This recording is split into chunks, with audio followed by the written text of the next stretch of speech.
欢迎进入一个带你解读世界的频道。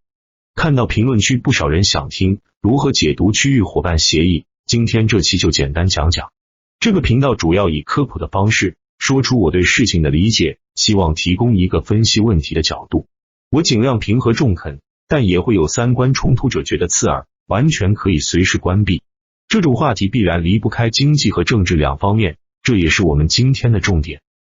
我们先来简单回顾下历史。区域伙伴协议最早由东盟于2011年发起，后来发展到16国长达数年的贸易谈判，希望可以做一些整合。后来印度退出，变成15国。该协议旨在通过削减关税及非关税壁垒，建立一个较为统一的自由贸易市场。官方说法是，该协议没有对已有规则进行颠覆性改变，而是充分尊重现有的规则体系，以东盟为中心，整合多重双边自贸协议。该协议之区域涵盖全球 30% 的人口，其经济规模占全球经济比重高达 28%， 大约为25万亿美元，略高于北美3国自贸区的24万亿。对比跨太平洋伙伴协议，如果未来美国重返该协议，那么其经济规模会在32万亿，会高出区域伙伴协议。下面我们就重点来分析几个看点。第一，其实这15个国家绝大部分之间都已经有双边自贸协议，所以理论上说，中短期对成员经济总量促进并不大。官方预测5年后的经济总量会多增长 1%， 这点很多分析都已经指出。长期的话，在经济上应该是利大于弊，至于利有多少要看一体化的程度。另一方面，了解国际经济的都会知道，有时候充分自由贸易未必是一件好事，因为它会带来分配性冲击，这需要国内政策有很强的财富再分配能力。美国广大工薪阶层吃的就是全球化的亏，这点欧盟就做得不错。我们后面也会讲。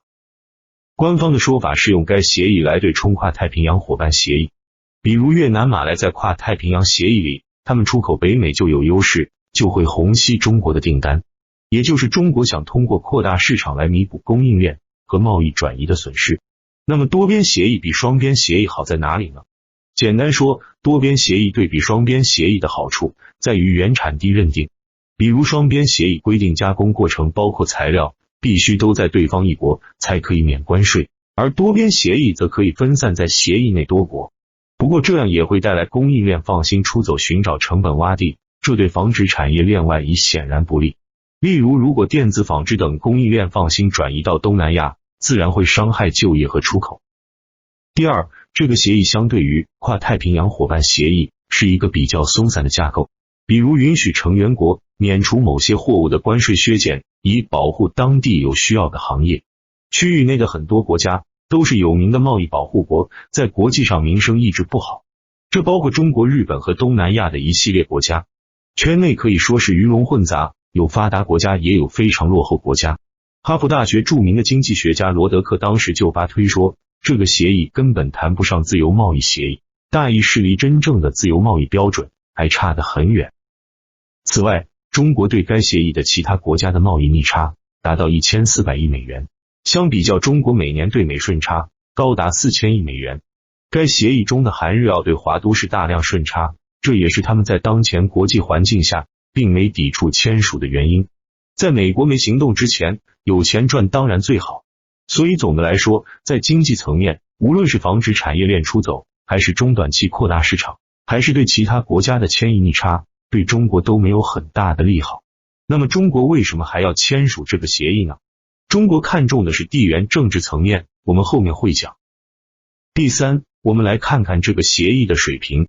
其实这点并不难分析。站在中国政府的角度举几个例子。中国对国外金融公司不会有大幅的放开，货币管制也不可能放松，尤其在金融风险始终存在的当下。而你在北美自贸区，从加拿大汇几十万到美国则不会是问题。中国的互联网、新闻媒体、出版等服务行业也很难放开，不少国家对中国的通信产品也不放心。农产品准入和食品安全等方面都是难啃的骨头。日澳等国对中资的收购和投资都有严格审查。此外，该协议也没谈劳工和环境保护等等。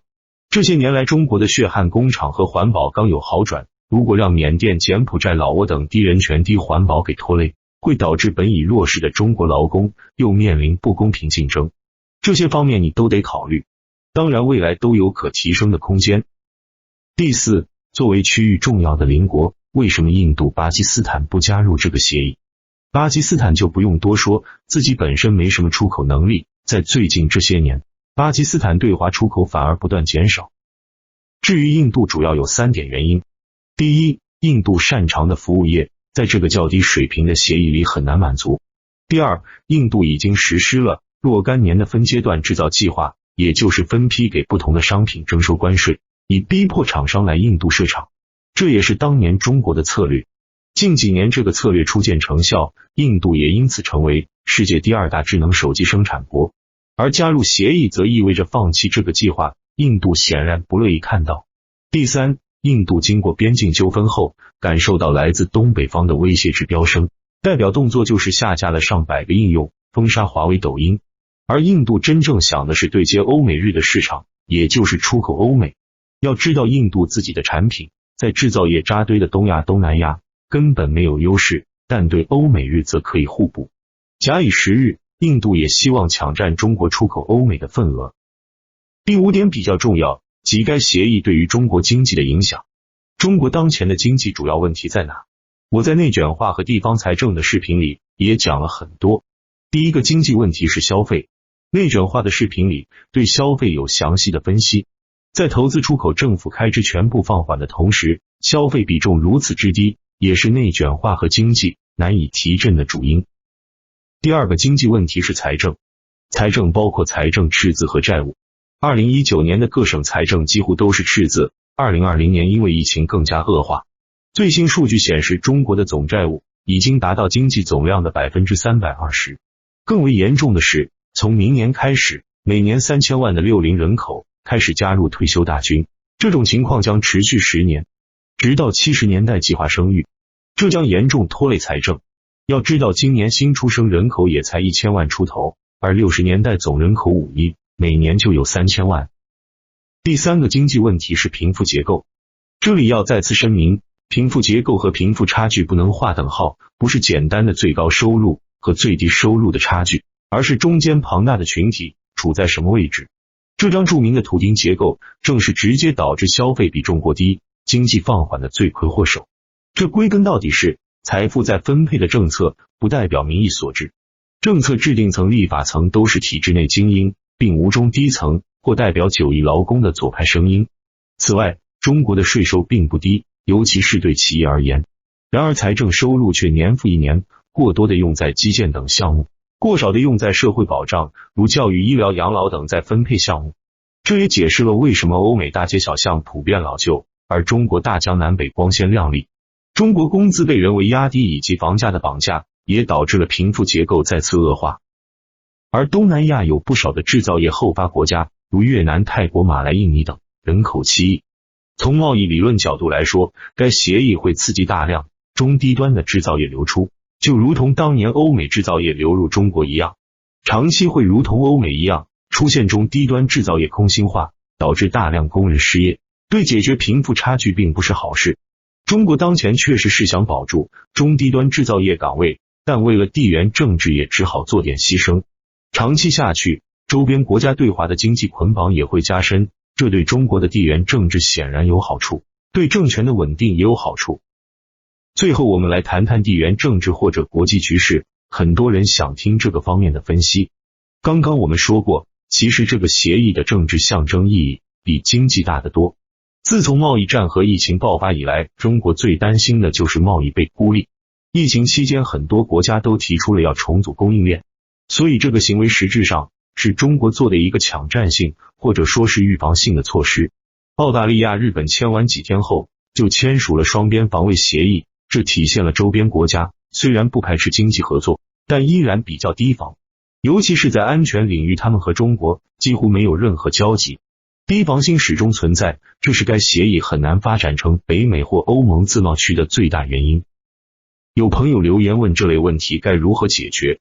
其实我们以前就说过，无论是中国这次的预防行为，还是周边国家的提防心态，还是欧美是否遏制，完全取决于前一期讲过的威胁值或者信任值。而信任值的构建很大程度上是价值体系的构建，这是结构性的矛盾。